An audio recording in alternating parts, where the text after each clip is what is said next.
Suara Santri Mengglobal, edukasi, informasi, motivasi. Oke, teman-teman Santri Mengglobal, di episode podcast kali ini kita kedatangan podcaster tamu. Ada Mas Muhammad Sobarudin. Halo Mas Sobar. Halo. Assalamualaikum. Waalaikumsalam warahmatullahi wabarakatuh. Mas Sobar sehat? Alhamdulillah sehat walafiat. Alhamdulillah ya, sehat. Mas Sobar lagi di mana nih? Sekarang lagi di kampung halaman ya, di Pati, karena sedang PSBB. Pandemi COVID, jadi nggak kemana-mana dulu. Oke, semoga. Gimana nih kabarnya Mbak Fajri Zulia Ramdhani? Alhamdulillah baik. Host paling kece Bisa aja dalam dunia persantrian. Aduh, insya Allah, terima kasih, saya dipuji. Oke, teman-teman Santri Global. Jadi episode podcast kali ini spesial ya, karena ini mungkin podcast pertama Santri Global yang dialog. Nah, materi kita atau tema kita pada hari ini adalah mengenal isu-isu kontemporer di Asia Pasifik, politik, keamanan, dan ekonomi. Sebelum kita ke materi, kita akan kenalan dulu dengan Mas Sobar. Mas Sobar boleh dong cerita, Mas Sobar ini siapa gitu. Iya. Oke. Ya, perkenalkan ya, nama saya Muhammad Sobarudin. Dan saya studinya ya dari SD sampai MA di Pati, Jawa Tengah, di kampung halaman saya. Saya juga nyantri di Radutun Batiin. Kemudian saat S1 saya lanjut di Unwali Songo Semarang. Alhamdulillah dapat program PBSD ya. Saat itu saya dikasih kesempatan juga untuk belajar ya, berkembang melalui CS Suara juga. Ada di periode 2012-2013 sempat jadi ketua. Kemudian setelah itu saya punya keinginan besar untuk lanjut S2. Saya pengen keluar negeri gitu ya tuh. Dan memang semenjak S1 saya suka membaca artikel-artikel atau isi-isi yang ada di internet maupun di koran tentang hubungan internasional, tentang isu-isu Asia Pasifik. Sehingga saya daftar S2 luar negeri. Memang saya ngincernya HI ya. Kebetulan Asia Pasifik merupakan salah satu rumpun HI, dan alhamdulillah saya dapat kesempatan studi di Dhammasari University Thailand. Oke. Seperti itu. Oh, menarik ya, Mas Sobar. Teman-teman S1, S2-nya beasiswa. Alhamdulillah, sama kayak Mbak Fajri. Lalu ini beda kasta, S2-nya di luar negeri nih, di Dhammasari University. Iya. Oke. Boleh nggak diceritain sedikit sih, Mas Sobar, sebelum kita langsung nih ke intinya. Apa sih yang menurut Mas Sobar kenapa tema ini jadi menarik gitu, dan urgensinya buat teman-teman? Oh iya, begini. Jadi isu Asia Pacific Studies itu sebuah kajian yang sifatnya dinamis. Jadi ketika kita belajar tentang Asia Pacific Studies, kita itu kan studi kasus ya, studi kasus. Dan kasus itu selalu berkembang gitu. Jadi sebenarnya saya mau kasih tahu bahwa Asia Pacific Studies itu merupakan cabang ilmu dari hubungan internasional, cuma lebih spesifik di negara-negara Asia Pasifik yang meliputi Asia Tenggara, Asia Timur, dan Asia Selatan. Di tiga kawasan ini. Kemudian kenapa kok penting ya, terutama kalau teman-teman yang suka tentang kajian politik ekonomi ya, atau global politics, ini sangat menarik karena di kawasan Asia Pasifik itu sangat dinamis sekali. Relasi antar negara yang satu dengan yang lainnya tuh pasang surut gitu ya. Contoh kasus yang mungkin sekarang sedang naik itu adalah tentang konfrontasi antara India dan Cina. Kemudian kalau kita tarik 2 tahun yang lalu tentang Laut Cina Selatan. Kemudian terkait dengan Indonesia misalnya ketika dulu 3 tahun yang lalu Indonesia sempat bikin fikir ketika penenggelaman kapal oleh Menteri Susi. Itu salah satu kajian yang sangat menarik. Menariknya karena variabelnya itu dinamis, jadi selalu baru gitu. Tuh, jadi teman-teman yang mungkin sekarang sedang di jurusan hubungan internasional ya Mas Sobar, terus ingin spesifik Iya. nih kajiannya di Asia Pasifik. Oh, boleh banget nih nyusul jadi satu alma mater sama Mas Sobar ya. Oke. Eh, Mas Sobar boleh cerita nggak ketika studi Asia Pasifik, ranah apa saja sih yang dibahas Oh di iya. Asia Pasifik? Nah, ini yang bagian yang paling saya suka dari Asia Pacific Studies. Mm-mm. Jadi, ya setiap semua bidang itu ada plus minusnya ya. Mm-mm. Asia Pacific Studies itu plusnya itu begini. Kita belajar tentang banyak hal, terutama 4 rumpun ya. Yang pertama politik, ekonomi, security, sama history atau sejarah. Mm-mm. Kita belajar tentang hal tersebut tentang di kawasan Asia Pasifik. Jadi, tapi tidak spesifik per negara ya, tapi lebih ke general saja. Jadi kelebihannya kita itu kayak banyak sekali input ilmu yang kita dapat dari kajian ini begitu. Minusnya itu gini, minusnya itu adalah kita mempelajari karena banyak skopnya itu luas. Ada 4 aspek tadi, politik, ekonomi, security atau keamanan, kemudian sejarah, history. Jadi kita tuh terlalu dangkal gitu mempelajarinya. Jadi secara general aja. Okay. Tapi nanti ketika menjelang tesis, kemudian kita dikerucutkan dari keempat bidang ini, mana yang bikin kamu tertarik gitu. Okay. Ya, kamu gimana kalau di politik? Ya udah fokus di politik, tesisnya kali tentang politik di Asia Pasifik. Wah, okay. Kalau boleh tahu kemarin Mas Sobar ambil tesis tentang apa nih dari 4 bidang ini? Dari 4 bidang ini saya kombinasi antara politik dan ekonomi. Saya mengkaji tentang secara general internasional political ekonomi. Saya menganalisa tentang pemasaran industri tuna kaleng. Ya, saya membandingkan kasusnya Thailand dan Indonesia. Gitu. Jadi ini menarik. Menariknya begini. Jadi Thailand itu mendominasi pasar tuna kaleng 40% sedunia. Wow. Nomor 1 di menarik kan? Iya. Sementara Indonesia Thailand kan 40% mendominasi pasar tuna kaleng. Indonesia cuma 5%. Wow. 5%. Padahal kalau kita lihat di peta, luas lautnya Indonesia sama Thailand itu nggak ada seperempatnya mungkin ya. Iya.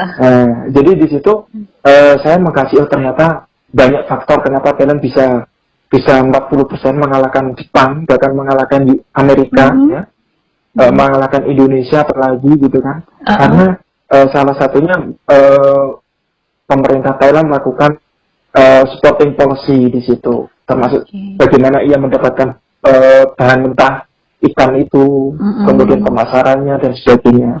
Itu yang saya kaji. Terus apa sih yang harus diperbaiki? Masih di topik tadi ya Mas Sobar. Apa sih yang harus diperbaiki misalnya dari Indonesia untuk meningkatkan produksi tuna kaleng itu? Pemasaran, sorry. Iya, Penjualan ya. Produksi ya. Jadi kenapa Indonesia bisa kalah sama Thailand?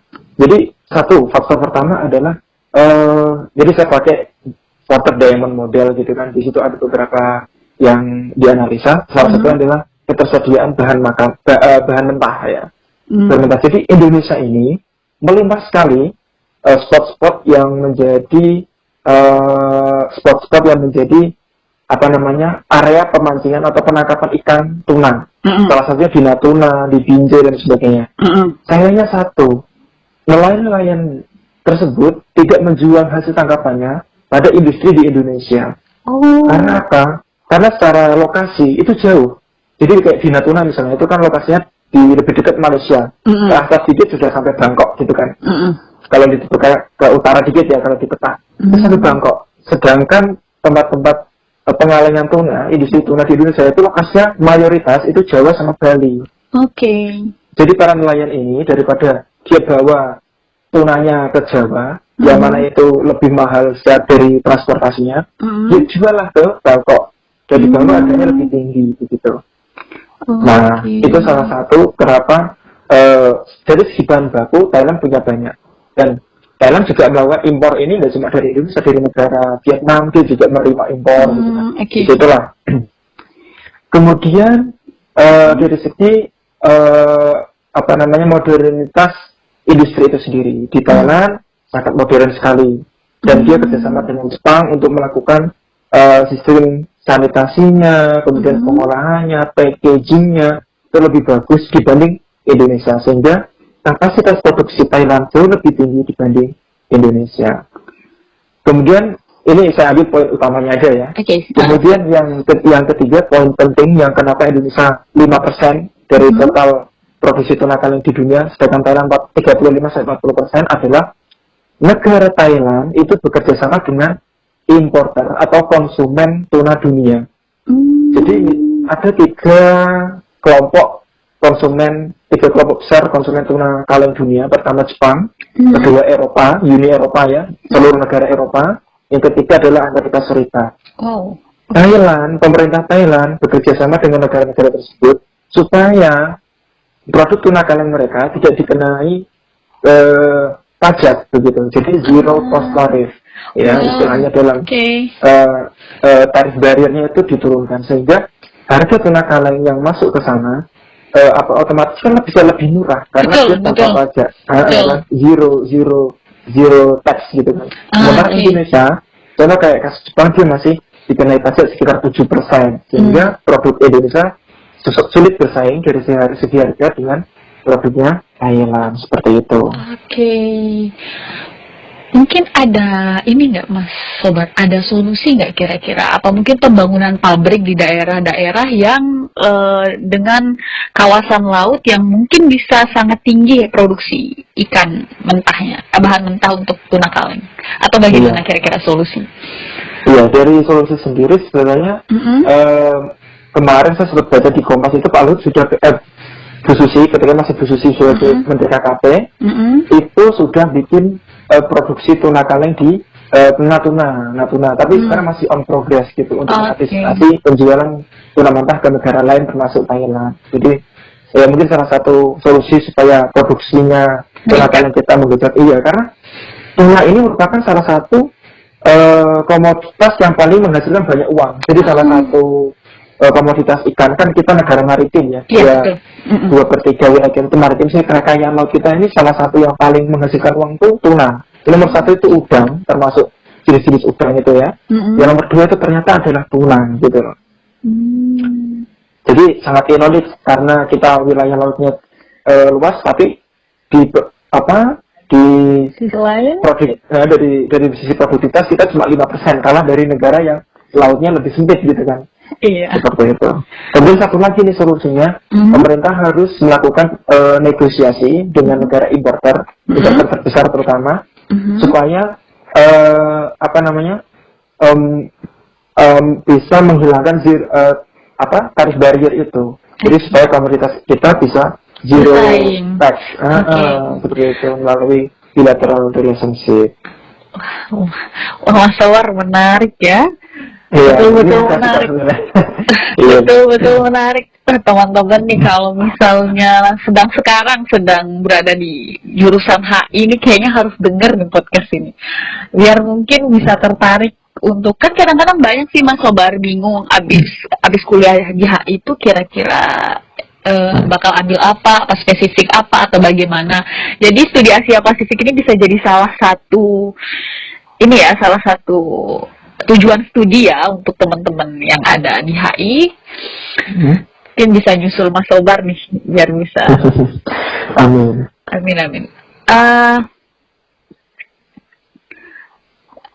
Mas Sobar ini kuliah berarti selama 4 semester juga nggak sih kayak di Indonesia? Oh, enggak. Jadi program saya ini unik ya, programnya salah satu yang spesial. Ya. Di dunia cuma ada 3. Pertama di NU, Australia National University. Saya sempat daftarkan sana tapi belum beruntung. Yang kedua di Waseda University Jepang. Yang ketiga itu Tamasat. Jadi program saya cuma 3 semester. Dan saya angkatan ketiga. Wah. Masih baru sekali. Wah, menarik. Kemudian 3 semester itu apakah sudah termasuk riset atau? Iya. Berarti kalau umumnya kita 4 semester termasuk riset, berarti Mas Sobar 3 semester termasuk riset. Iya, 3 semester termasuk riset. Jadi 2 semester untuk full kuliah. Yang semester ketiga itu riset sama masih ada 1 mata kuliah tambahan. Gitu. Nah, mengenai materi mata kuliah atau mata kuliah apa sih yang paling menantang atau paling sulit sekali di dalam studi Asia Pasifik menurut Mas Sobar? Yang paling sulit menurut saya adalah mata kuliah namanya Political Security and Defense Strategy. Jadi tentang politik keamanan dan strategi bertahan. Ini dosen saya namanya Takashi Sukamoto. Dia orang Jepang yang ngajar saya mata kuliah ini. Mata kuliah ini kok fokusnya itu tentang bagaimana negara-negara di Asia Pasifik melakukan menjalankan politik keamanan mereka. Bagaimana mereka bertahan dari ancaman Korea Utara, bagaimana dia bertahan dari gangguan negara lain, terutama Cina dan Korea Utara, salah satu dua negara di Asia Pasifik yang sering bikin gaduh ya. Dan itu ini sangat menarik karena sangat filosofik banget gitu loh. Sangat filosofik banget gitu. Sampai ditandai gitu ya dari di banyak negara di Asia Pasifik. Dua negara ini. Iya, karena isunya dari yang saya pelajari, sejarahnya memang yang suka bikin uji coba nuklir, kemudian mengklaim batas wilayah Laut Cina Selatan itu kan itu ya Cina sama Korea Utara. Korea Utara itu selalu bikin provokasi nuklir. Kalau Cina itu mengklaim wilayah laut yang mana wilayah laut tersebut miliknya Vietnam, miliknya Thailand, Malaysia, Brunei, Filipina. Jadi 5 negara ini wilayah lautnya diklaim oleh Cina gitu loh. Itu yang bikin ramai gitu kan. Oke. Jadi itu mata kuliah Mas Sobar yang paling sulit. Yang paling sulit, yang menantang ya, iya benar. Karena banyak istilah-istilah bahasa Korea, istilah-istilah bahasa Jepang yang susah dihafal. Emang harus dihafal tapi menarik gitu. Jadi karena mirip jadi perlu dipahami kemudian analisanya bagaimana politik mereka itu seru-seru. Oke. Terus Mas Sobar ada nggak organisasi nih bagi negara-negara yang berada di kawasan Asia Pasifik? Namanya APEC, Asia Pacific Economic Community, APEC. Iya pernah dengar. Itu apa aja sih dibahas di APEC itu? Kalau APEC sendiri fokusnya lebih kerjasama ekonomi ya, jadi negara-negara APEC ini berusaha supaya jual beli mereka kalau bisa, kalau katakanlah nih Indonesia punya batu bara misalnya, kalau bisa ya jualnya ke negara APEC itu gitu loh. Jangan sampai saling negara APEC ini saling tumbuh, kemudian di bidang investasi dan lain sebagainya kayak gitu. Jadi fokusnya memang di ranah ekonomi ya kalau di APEC. Iya, lebih ke ekonomi. Selain itu belum ada. Selain itu sih, kalau mencakup Asia Pasifik ada. Tapi kalau per kawasan kayak Asia Tenggara itu ada. Ada Amali ASEAN, kemudian ASEAN bercabang lagi ada beberapa di bidang ekonomi. Kayak sekarang mau isunya AEC kan, ASEAN Economic Community. Yang isunya pengen ada mata uang tunggal tapi masih dalam penggodokan. Kemudian di Asia Timur juga ada, tapi sulit di Asia Timur apa gitu. Ya intinya mereka punya organisasi dan itu kerjasamanya nggak hanya ekonomi tapi juga di militer dan juga politik. Menarik ya Sobar. Ini dan pertanyaan terakhir sih sebenarnya, urgensi studi ini dalam keindonesiaan atau kira-kira mahasiswa Indonesia kenapa sih harus belajar tentang studi Asia Pasifik? Oh iya, begini, banyak instansi-instansi pendidikan di Indonesia yang sekarang pengen go internasional. Jadi bukan cuma di Indonesia sih, hampir di semua negara ASEAN bahkan dunia itu pengen menginternasionalisasi diri. Termasuk santri mengglobal kan pengen menginternasionalisasi diri gitu kan. Bagaimana? Karena di era kemajuan teknologi dan informasi sekarang, saatnya kita harus berinteraksi nggak cuma sama tetangga sebelah gitu loh, tapi sama teman kita yang ada di Vietnam, ada di Jepang, ada di dengan masyarakat dunia lah ya. Iya gitu. Jadi, bisa jadi kayak lagu dadu tuh pacar 5 langkah sebenarnya udah nggak lagi. Pacar 5 negara nanti dari dunia mungkin calon suaminya orang Pangeran Brunei misalnya, atau orang apa Korea gitu. Kajian ini membuka kita supaya memudahkan kita untuk berinteraksi atau mengakses segala hal yang ada di luar Indonesia. Misalnya kayak di kampus saya, alma mater saya Wali Songo Semarang, kan kalau nggak salah tahun 2030 pengen menjadi kampus riset seregional ASEAN gitu kan. Oke. Jadi ketika kita pernah belajar Asia Pacific Studies, sebenarnya untuk melakukan komunikasi dan diplomasi, kalau kita paham dengan latar belakang negara yang ingin kita ajak kerjasama, itu kan akan lebih mudah. Oke. Ya kan? Ya kan, misalnya kita kerja dengan Thailand, kita bisa memahami pola pikirnya orang Thailand, gaya politiknya dia, kemudian interestnya dia gimana, itu akan lebih memudahkan kita dalam menginternasionalisasi diri. Termasuk sambil mengglobal itu butuh kajian Asia Pacific Studies. Nanti ngomong sama Mas Dito ya. Oke. Siap, nanti kita bilang Mas Dito kita harus bikin kajian nih tentang studi Asia Pasifik. Mungkin spesifik Islamic Asia Pacific Studies. Oke. Iya. Oh ya, menarik nih. Nanti saya lapor dulu ya ke ketua yayasan. Iya, sama Pak Bos ya. Iya. Oke. Wah, berarti jadi teman-teman untuk menginternasionalisasikan diri, menginternasionalisasikan lembaga dan Indonesia ya, salah satu caranya ya adalah mempelajari kajian-kajian dari negara-negara yang hendak kita ajak kerjasama, ya salah satunya dengan studi Asia Pasifik ini gitu kan Mas Sobar?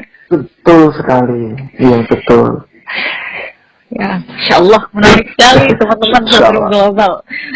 Dan nggak terasa kita itu sudah hampir 20 menit untuk berbicara tentang Asia Pasifik loh. Luar biasa.